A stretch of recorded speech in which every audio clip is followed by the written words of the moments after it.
మొక్కజొన్న విత్తనాలతో తీవ్రంగా నష్టపోయిన గిరిజన రైతుల సంఘటన నేపథ్యంలో తీసుకోవాల్సిన చట్టపరమైన చర్యలపై రాష్ట్ర ప్రధాన కార్యదర్శి శాంతికుమార్కి వ్యవసాయ మరియు రైతు సంక్షేమ కమిషన్ నివేదిక ఇచ్చింది. రాష్ట్ర సచివాలయంలో సీఎస్ను కలిసిన రైతు కమిషన్ చైర్మన్ కోదండరెడ్డి, సభ్యులు భవానీరెడ్డి, భూమి సునీల్, వ్యవసాయ శాస్త్రవేత్త రామాంజనేయులు ప్రతిపాదన లేఖను అందించారు. ఏటూరు నాగారం ఏజెన్సీ ప్రాంతంలో మొక్కజొన్న విత్తన సాగు చేస్తున్న రైతులు తీవ్ర కష్టనష్టాలు ఎదుర్కొన్న సంగతి తెలిసిందే. ఈ సంఘటన వెలుగులోకి వచ్చిన వెంటనే రైతు కమిషన్ నిజ నిర్ధారణ కమిటీ వేసి క్షేత్రస్థాయిలో పర్యటించి గిరిజన నష్టాన్ని అంచనా వేసి తీసుకోవాల్సిన చర్యలపై సంబంధిత అధికారులకు ఆదేశాలు జారీ చేసింది. ఇక ఇప్పటికే నష్టపోయిన రైతులకు తగు నష్టపరిహారం చెల్లించే చర్యలను జిల్లా యంత్రాంగం చేపట్టింది.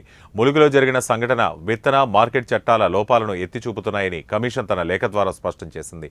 తెలంగాణ రాష్ట్రం ఏర్పడిన తర్వాత గత ప్రభుత్వం వ్యవసాయ మార్కెట్ల చట్టాలకు చేసిన కొన్ని సవరణలు రైతులకు తీవ్ర నష్టాన్ని కలిగిస్తున్నాయి. ఈ నేపథ్యంలో తెలంగాణ వ్యవసాయ మార్కెట్ల చట్టం మరియు విత్తన చట్టంలో తేవాల్సిన మార్పులపై వ్యవసాయ కమిషన్ పలు సూచనలు చేస్తూ చీఫ్ సెక్రటరీ శాంతికుమార్కి నివేదిక అందించింది.